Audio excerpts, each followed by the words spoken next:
अभी जो सुधारवादी कदम हमने उठाया है 1 जनवरी 2026 से राजस्व अभिलेखों को सत्यापित नकल केवल ऑनलाइन भौतिक नकल प्रणाली समाप्त करने का ऑनलाइन निकलने वाली डिजिटल हस्तांतरित प्रति को पूर्ण वैधानिक मान्यता है।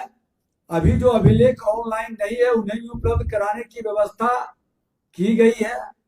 नगर निकाय क्षेत्रों में वंशावली निर्णय निर्गत करने की व्यवस्था हमने तय कर दी है। नगर निगम, नगर परिषद, नगर पंचायत क्षेत्रों में अंचलाधिकारी वंशावली जारी करेंगे। इस विसंगति को दूर करने के लिए राजस्व एवं भूमि सुधार विभाग द्वारा नगर विकास एवं आवास विभाग ने संयुक्त रूप से विधिक पहल की है।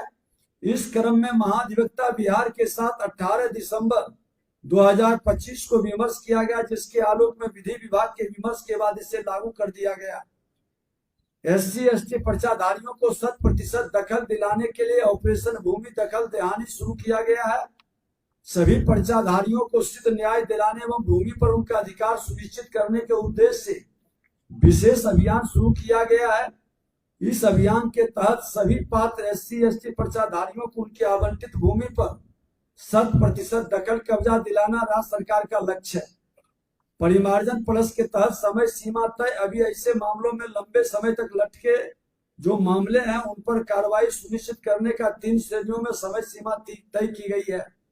लिपिकीय या टाइपिंग संबंधी छोटी गलतियां जैसे नाम, पिता का नाम आदि के लिए अधिकतम 15 कार्य दिवस, खाता खसरा लगान और अन्य तकनीकी राजस्व त्रुटियों के लिए 35 कार्य दिवस और विशेष और जटिल मामलों में जांच के लिए अधिकतम 75 कार्य दिवस की समय सीमा निर्धारित की गई है।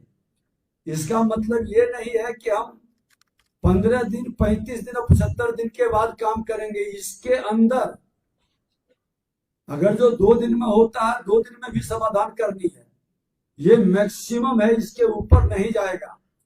पारिवारिक बंटवारे को आसान बनाने और जमीन को वर्तमान रैयत के नाम करने के उद्देश्य से पारिवारिक बंटवारा पोर्टल की शुरुआत कर दी गई है। इससे बंटवारा के साथ दाखिल खारिज के लिए ऑनलाइन आवेदन करने पर सभी हिस्सेदार के नाम अलग अलग दाखिल खारिज हो जाएगा। इससे पहले तक सभी हिस्सेदारों को अलग अलग आवेदन करना पड़ता था। नए वर्ष का ये नई आपको उपहार आम लोगों को है, जिससे कि बहुत राहत मिलेगा। शिविर लगाकर सभी पुराने दाखिल खारिज और परिमार्जन प्लस के मामलों का निष्पादन सुनिश्चित करने का आदेश दिया गया है। इसके लिए 15 जनवरी तक का समय दिया गया है। सप्ताह में 6 दिन सुबह 9 बजे से रात 9 बजे तक इन लोगों ने कठिन मेहनत कर करके निष्पादन करने का आदेश दिया गया।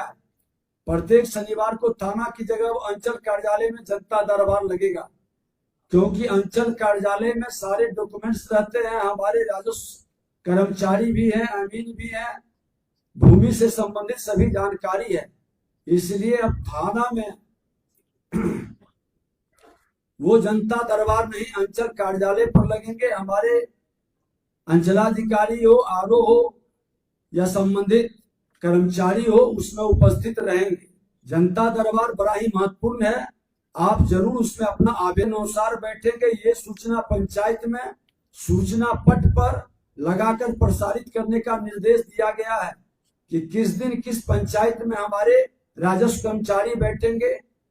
पंचायत में भी सूचना पट पर रहेगा और अंचल कार्यालय में भी रहेगा। इसकी मॉनिटरिंग एवं जांच DCLR और CO लगातार करते रहेंगे।